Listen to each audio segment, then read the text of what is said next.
जाळण्यात आलेल्या होत्या। मेरे को था कि एक दूसरा भी है पीछे। जब हम वहाँ तक पहुंचे तो उसने वो बम टाइप था, कुछ स्मोक सा निकल रहा था, ये पीले रंग का बहुत धुआं था, ये बिल्कुल वही लगा है। उसी को मैंने फिर पकड़ के उसको शीन के बाहर तक फेंकने शुरू किया ताकि वो एक पता नहीं लग रहा था क्या है, तो लेकिन सबकी सुरक्षा का मामला था तो फिर उतनी देर को सब लोग आ गए और उन्होंने पकड़ा। अब इनके सिक्योरिटी के दायरे में। स्मेल कैसी है आपको लग रहा हो? मैं ले ही नहीं रहा स्मेल। आपल्याला जी ताजी घडामोड पाहायला मिळते त्याच्यानुसार घुसखोर तरुणांनी म्हैसूरचे खासदार प्रताप सिंहा यांच्या पत्रावर संसदेचा प्रवेश करण्यासाठी पास मिळवलेले होते आणि त्यांच्याकडून आता काय माहिती समोर येते हे पाहणं तितकंच महत्त्वाचं असे। 3 घुसखोरांमध्ये 2 तरुण आणि एका तरुणीचा समावेश आहे। एक तरुण महाराष्ट्राच्या लातूरमधील असल्याची माहिती देखील समोर येते आणि महाराष्ट्राचे अमोल शिंदे याला आता अटक करण्यात आलेली आहे। दुसऱ्या घुसखोर तरुणाचं नाव सागर असल्याची माहिती देखील प्राप्त होती। आपने सीरियसली नहीं लिया। लास्ट सेशन में इतनी महिलाओं की संख्या को लेकर आ रहे थे, कौन साइन कर रहा था? वो लोग नारेबाजी कर रहे थे मोदी जी के लिए। मैंने तभी भी कहा सिक्योरिटी चेक होनी चाहिए, पुख्ता होनी चाहिए।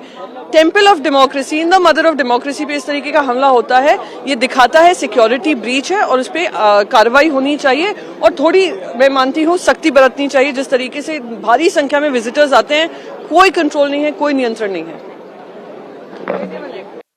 चतुर्वेदी यांना आपण ऐकत होतो। प्रियंका चतुर्वेदी यांनी देखील तिथला घटनाक्रम सांगितलेला आहे, शिवाय इतर काही मुद्द्यांचे देखील त्यांनी आणि या संदर्भातली अधिकची माहिती घेण्यासाठी पुन्हा एकदा आपण प्रमोद जगताप यांच्याकडे जाणार आहोत। प्रमोद, काय आत्ताचे अपडेट्स आहेत?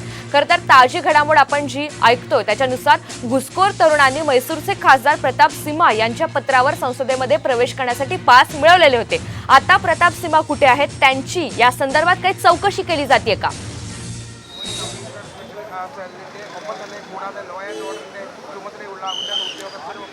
ऋतुजा अगदी बरोबर आहे। जसं प्रियंका चतुर्वेदी सांगत होते की ही सुरक्षेतील खूप मोठी चूक आहे। अगदी बरोबर आहे, सुरक्षेतील मोठी चूक आहे। कारण ज्या पद्धतीनं हे तरुणांनी कृत्य केलं ते कृत्य त्याच्यामुळे गोंधळाचं वातावरण जे आहे ते निर्माण झालेलं होतं। याच संसद मार्ग पोलीस स्टेशनमध्ये त्या दोनही तरुणांना आणलेलं आहे। काही वेळापासून या तरुणांची पोलिसांकडून चौकशी सुरू झालेली आहे।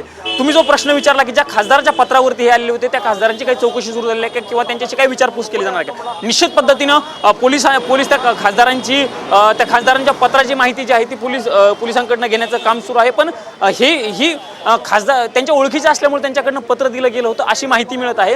पण नेमकं त्या पत्रानंतर त्या तरुणांचं कृत्य काय आहे याच्याबद्दलची माहिती त्यांना होती का, हा महत्त्वाचा प्रश्न जो आहे तो या ठिकाणी उपस्थित केला जाऊ शकतो। भारतीय जनता पार्टीचे खासदार आहेत प्रताप सिंहा, त्यांची त्यांचं पत्र घेऊन प्रेक्षक गॅलरीमध्ये हे बसल्याची माहिती मिळते आहे।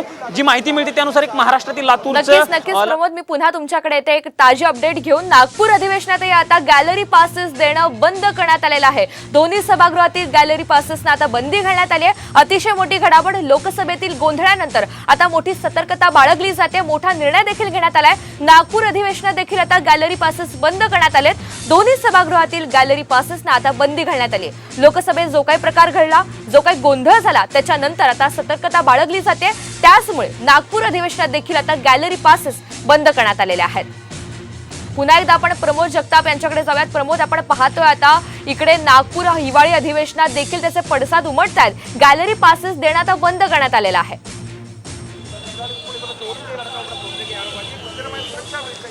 अगदी बरोबर आहे ऋतुजा, कारण अशा पद्धतीची घटना जर राजधानी दिल्लीमध्ये घडत असेल तर त्याचा परिणाम महाराष्ट्रामध्ये होणं साहजिकच आहे। कारण महाराष्ट्रामध्ये देखील अशाच पद्धतीचे प्रेक्षक गॅलरीतनं बसण्यासाठी प्रेक्षकांना पास दिले जातात। ते पास देण्याचं बंद करण्यात आल्याची माहिती जी आहे ती आता आपल्याकडे येत आहे। नागपूरमध्ये आपल्याला माहिती हिवाळी अधिवेशन सुरू आहे विधिमंडळाचं। पुढचे काही दिवस ते अधिवेशन सुरू राहणार आहे। पण त्या अधिवेशनाच्या पार्श्वभूमीवर जर आपण बघितलं तर विधिमंडळाकडून हा मोठा निर्णय घेतला गेलेला आहे आणि त्याच्यामुळं पास जे आहे ते दिले जाणार नाहीत। पण आमदारांना मात्र 2 पासेस दिले जाणार आहेत।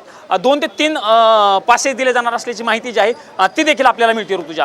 महत्त्वाचा मुद्दा हाच आहे की सुरक्षेच्या कारणामध्ये इतकी मोठी चूक जर देशाच्या राजधानीमध्ये होत असेल तर त्या अनुषंगानं राज्यामध्ये देखील त्याच्या खबरदारीचा उपाय म्हणून हा निर्णय जो आहे तो विधिमंडळ घेऊ शकतं। कारण आपल्याला माहिती की विधिमंडळामध्ये अशा पद्धतीच्या अधिवेशनादरम्यान मागण्या करण्यासाठी अनेक आंदोलनं जी आहेत ते होत असतात। आपल्याला बघतोय मागच्या 3-4 दिवसापासून की नागपूरमध्ये कशा पद्धतीची मोठी आंदोलनं जी आहेत ते सुरू आहेत। जुन्या पेन्शनच्या योजनेसाठी आंदोलन असेल किंवा तृतीयपंथीयांचं आंदोलन असेल, या सगळ्यांच्या मागण्या घेऊन येत असतात। त्यातले जर काही लोक विधिमंडळामध्ये आले पास घेऊन आणि त्यांनी जर अशा पद्धतीचा गोंधळ घालू शकतात शकते.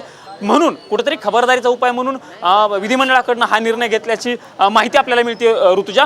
पण राजधानी दिल्लीमधील ही घटना जी आहे ती अत्यंत मोठी घटना म्हणावं लागेल, कारण अचानकपणे हे घडलेलं कृत्य होतं. त्यामुळं नेमकं त्यांचा हेतू काय होता हे समजू शकलेलं नाही ऋतुजा. दोघांची चौकशी जी आहे ती मागच्या काही वेळापासून पोलीस करत असताना आपल्याला बघायला मिळते. एक दुसरी महत्त्वाची माहिती मला ऋतुजा आत्ताच काही क्षणापूर्वी समजली. ती माहिती अशी की IB कडनं देखील या सगळ्या संदर्भात चौकशी सुरू करण्यात आलेली आहे. इंटेलिजन्स कडनं काही माहिती मिळते का? तुमच्याकडे येणारच आहे. आपण एक ताजी अपडेट घेतोय. दोन्ही सभागृहातील गॅलरी पासेसना सध्या बंदी घालण्यात आली आहे.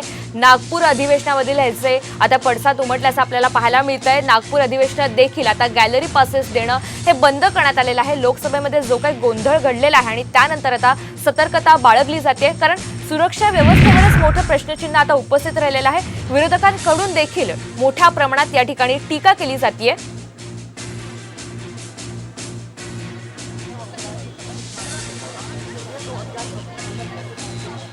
पुन्हा एकदा आपण प्रमोद यांच्याकडे जाणार आहोत. प्रमोद, खरं तर मला थोडंसं मागे जायचंय. जेव्हा नवीन संसद भवन हे उभारलं गेलेलं होतं तेव्हा सर्वत्र चर्चा होती ती तिथल्या सगळ्या नवीन टेक्नॉलॉजीची किंवा मग त्या ठिकाणी ज्या लावण्यात आलेल्या आहेत सोयीसुविधा त्यांची. मात्र आता जो प्रकार घडलेला आहे त्याच्यावरूनच साहजिकच विरोधकांनी मोठी टीका करायला सुरुवात केलेली आहे. या सगळ्याकडे कसं पाहायचं?